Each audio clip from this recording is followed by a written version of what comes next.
So ayan guys, magluluto tayo ngayon ng chicken alfredo pasta. So meron tayong chicken breast, meron tayong asin, paminta, olive oil, meron tayong parsley, na-chop ko na yan guys, 3 cloves ng garlic, meron tayong cheese, harina, meron tayong butter, tsaka meron tayong napalambot na noodles. Yan, umpisa na natin guys. So, yung chicken natin guys, i-season lang natin ng asin at saka paminta.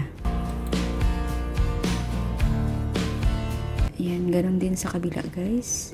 Season lang natin ng asin at saka paminta.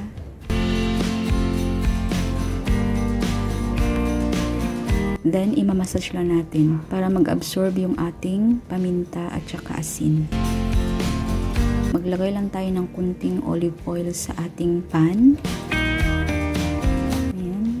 Ni-spread ko lang siya guys. And then ilagay na natin yung ating marinated na chicken breast. Yan guys, intayin na natin yung chicken natin na magiging golden brown. Ayan guys, golden brown na siya guys. Tatanggalin na natin siya sa pan. Yung kawali natin, hindi ko na siya hinugasan. Ayan, nilagay ko na yung butter guys. Pag na-melt na yung butter guys, ilagay na natin yung ating bawang. Yan, mimix na natin guys hanggang mag golden brown. So, ilagay na natin yung ating harina. Yung harina guys, yan yung magpapalapot ng ating sauce. Kapag malapot na guys, ilagay na natin yung milk. Ayan guys, nakalimutan ko banggit sa inyo yung milk guys. Gagamitin pala tayo ng milk. Ayan, para mas lalong sumarap yung ating alfredo pasta. Haluin natin guys hanggang lumapot yung ating sauce.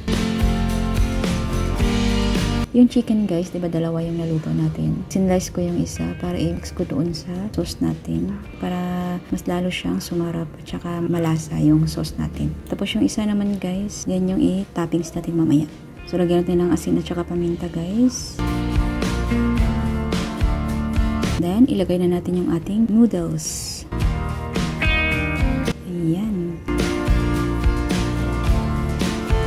Para hindi masyado malapot guys, lagyan natin ng kunting tubig. Ayan. O diba maganda siya tingnan guys. Then, ilagay na natin yung ating fresh parsley. Yan gamit natin guys. Yung natira, yan yung pang toppings mamaya. Then, ilagay na natin yung ating cheese. Yan, para mas lalong sumarap yung ating alfredo pasta. Ayan guys, tapos na yung ating pasta.